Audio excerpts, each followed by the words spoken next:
Hello students. आज हम start करेंगे क्लास 8 की ज्योग्राफी के चैप्टर नंबर 3 से। और आज जो हम टॉपिक पढ़ेंगे वो होगा hydel power and non conventional sources. Last lecture में हमने पढ़ा था कन्वेंशनल सोर्सेज ऑफ एनर्जी के बारे में। हमने पेट्रोलियम और नेचुरल गैस के बारे में पढ़ा था।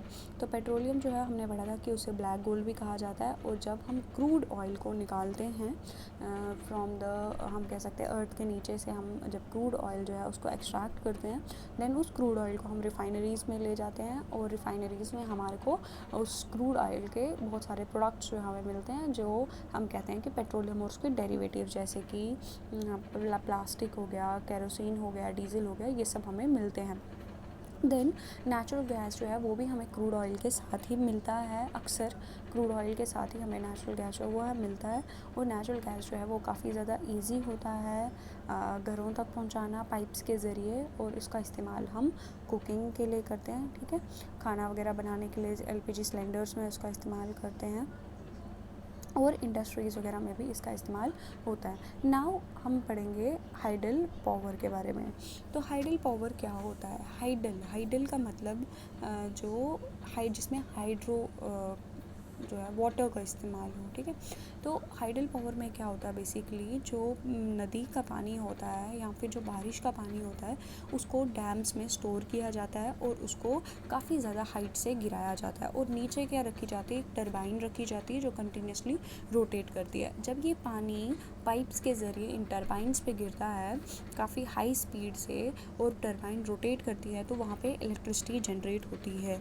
जो हीट वहाँ पे जनरेट होती है, जनरेटर्स का यूज़ करके उसको इलेक्ट्रिसिटी में कन्वर्ट किया जाता है। और वो इलेक्ट्रिसिटी जो है वो लोगों के घरों तक पहुँचाई जाती है, जो फिर जो लोग हैं वो उसका इस्तेमाल करते हैं। तो इस तरीके की जो इलेक्ट्रिसिटी जो कि पानी के ज़रिए बनाई जाए, उसे पानी का इस्तेमाल करके बनाई जाए, उसे हम हाइड्रो इलेक्ट्रिसिटी कहते हैं।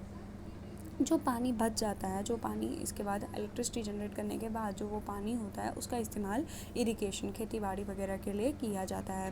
पूरे वर्ल्ड में लगभग 1/4 of the world's electricity is produced by the hydel power. पूरी दुनिया की 1/4 अगर हम कहें जो इलेक्ट्रिसिटी है वो हाइडल पावर ही होती है, वो पानी के ज़रिए ही प्रोड्यूस की जाती है। तो लीडिंग प्रोड्यूसर्स कौन कौन से हैं हाइडल पावर के? लीडिंग प्रोड्यूसर्स हैं Paraguay, Norway, Brazil and China. कुछ important hydel power stations India में हैं Bhakra Nangal, Gandhi Sagar, Nagarjuna Sagar and Damodar valley projects. Norway पूरे वर्ल्ड में फर्स्ट कंट्री थी नॉर्वे जिसने हाइड्रो इलेक्ट्रिसिटी जो थी वो डेवलप करी थी। Do you know the site of the world's first solar and water powered bus shelter is in Scotland.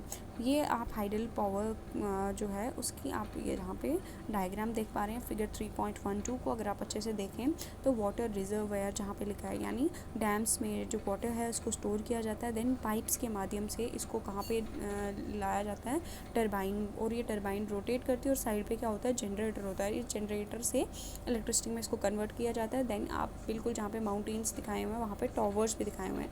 इनको जो है देन इलेक्ट्रिसिटी को इन टॉवर्स के ज़रिए पूरे लोगों के घरों तक पहुंचाया जाता है। Now we will study non-conventional sources of energy।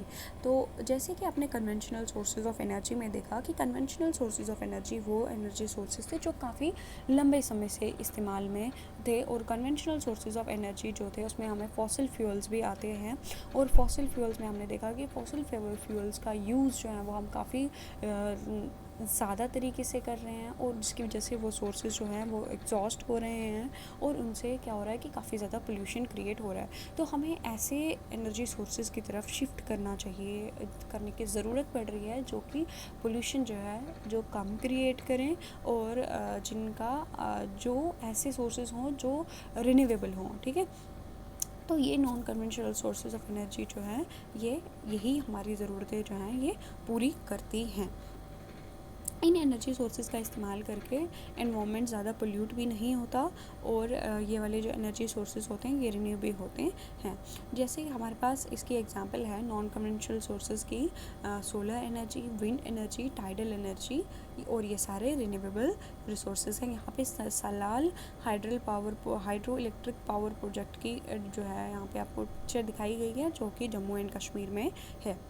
Then solar energy का मतलब हो गया वो एनर्जी जो कि हम सन रेज से जो हम प्रोड्यूस करते हैं, ठीक है। सूरज की रोशनी का इस्तेमाल करके जो हम इलेक्ट्रिसिटी जो एनर्जी हमें मिलती है उसे हम सोलर एनर्जी बोलते हैं।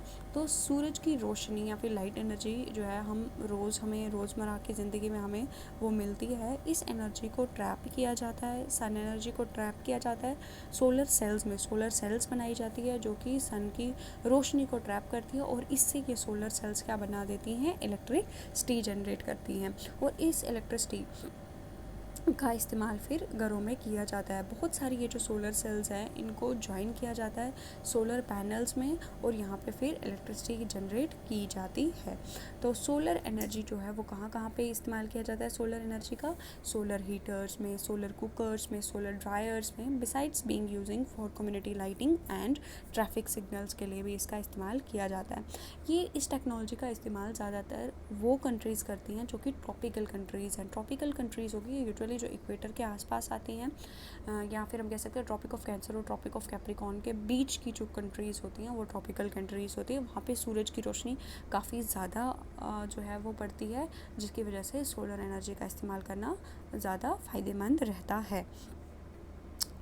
आज हम यहाँ तक ही पढ़ेंगे। नेक्स्ट लेक्चर में हम विंड एनर्जी और न्यूक्लियर पावर के बारे में पढ़ेंगे।